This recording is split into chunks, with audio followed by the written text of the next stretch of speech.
Hi, ich bin die Verena und ich zeige euch heute meine Wohnung und am Ende gibt es noch ein Küchen-DIY. Los geht's!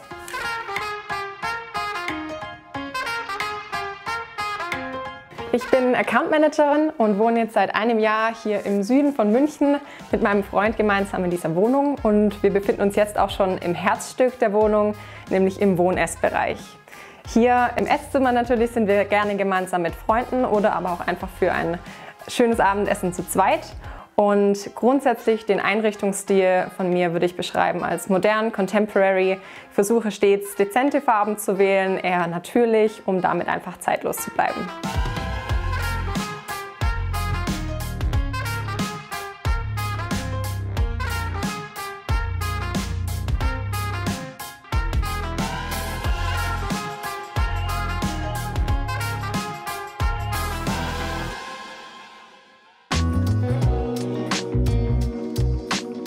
Bei der Einrichtung von unserem Wohn-Ess-Bereich war mir besonders wichtig, dass zwar zwei Räume entstehen, aber gleichzeitig Harmonie zwischen beiden Bereichen besteht. Und das habe ich versucht, in verschiedenen Materialien und auch Farben wiederzugeben, wie zum Beispiel hier mit den grünen Samtstühlen, aber auch den grünen Samtkissen auf der Couch sowie dem dunklen Holz von Tisch und Sideboard. Zu Beginn, als wir hier eingezogen sind, war ich mir noch nicht so sicher, was ich von der Durchreiche halten soll in die Küche, weil ich auch noch nicht wusste, wie sie sich gut in den Raum integrieren lässt, ob es wirklich nachher schön aussieht oder ob es eher den Blick wegnimmt vom Rest der Wohnung. Jedoch muss ich sagen, nachdem wir jetzt eine Weile hier wohnen, ist es super schön, sie zu haben. Nicht nur, weil es funktional super praktisch ist, sondern auch, weil es einfach wirklich ein Hingucker ist, den man gerne anderen auch zeigt. Hinter mir haben wir außerdem noch ein schönes Weinregal, das ich total gerne habe. Das habe ich von meinen Eltern bekommen. Die sind da zu ihrem Lieblingswinzer gegangen und haben dann durch das ganze Dorf dieses etwas schwerere Holz- und Weinregal zurückgetragen, um mir das dann zum Geburtstag mitzubringen. Unseren modernen Einrichtungsstil versuche ich dadurch zu verwirklichen, dass ich große Möbel gewählt habe, wie die große Couch hier und aber auch in kleinen Details dann ein bisschen mehr Leben durch Materialien reinzubringen, wie zum Beispiel durch die gestrickten Kissen oder die Decke, sowie den Samt und aber auch im Kontrast dazu dann wieder die Metalltische, die wir hier vorne haben. Ein Interior Piece, um die Wohnung ein bisschen aufzuwerten, ist für mich immer eine kleine Lichtquelle. Und da habe ich hier hinten meinen kleinen Flowerpot, der gerne immer den Ort wechselt in der Wohnung, je nachdem, wo wir uns gerade befinden und wo es ein bisschen gemütlicher sein soll.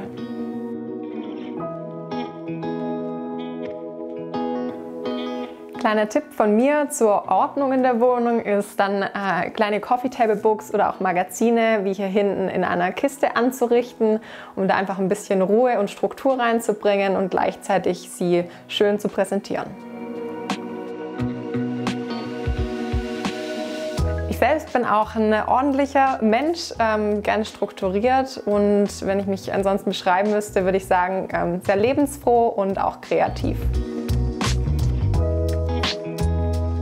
Meine kreative Ader habe ich als Kind entdeckt. Damals habe ich zum ersten Mal angefangen zu malen, habe dann über ein paar Jahre die Leidenschaft nicht mehr so verfolgt und aber jetzt nach dem Umzug hier nach München gemeinsam mit einer Freundin wieder angefangen und treffe mich mit ihr regelmäßig am Wochenende abends zum Malen. Und dabei ist auch dieses Bild entstanden, das die Intention hatte, die etwas große, leere, weiße Wand zu füllen mit Leben und entsprechend auch die Farben aus unserer Einrichtung hier aufzugreifen. Habt ihr auch ein schönes Hobby, das ihr gerne immer wieder macht? Dann schreibt es doch gerne unten in die Kommentarbox.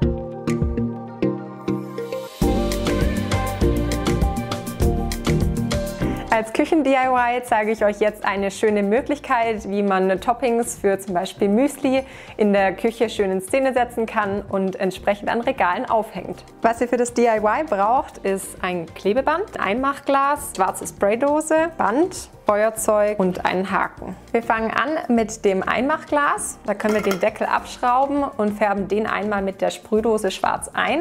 Ich habe das Ganze schon vorbereitet, damit das noch trocknen kann. Im zweiten Schritt nehmen wir jetzt von der Schnur ca. 1 Meter und knoten die beiden Enden zusammen. Dann nehmen wir unten in der Mitte eine Schlaufe, sodass sich beide Fäden überkreuzen und stellen hier in der Mitte das Einmachglas drauf. Jetzt nehmen wir die Spitze von oben und legen die durch den inneren kleinen Kreis hindurch und legen dann die obere große Schlaufe einmal über das Glas drüber. Jetzt nehmen wir hier wieder die äußeren beiden Fäden und schieben die unter den inneren beiden hindurch und ziehen es dann nach oben, sodass wir hier letztendlich den Korb für das Einmachglas haben. Auf dem Boden das Kreuz, das befestigen wir jetzt noch mit etwas Klebeband, dass es auch wirklich hält. So, jetzt ist das Glas schon fertig und wir haben hier das fertige Ergebnis, das jetzt ans Regal angebracht werden kann.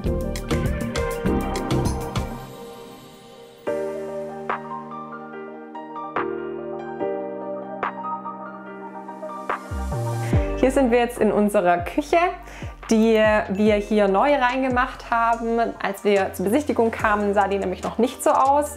Da war es noch ein Vinylboden und rote Oberflächen, die auch den Platz nicht wirklich optimal ausgenutzt haben.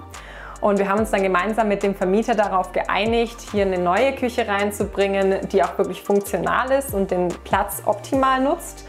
Dementsprechend haben wir jetzt hier diese weiße Küche mit speziellen Anfertigungen für den Raum.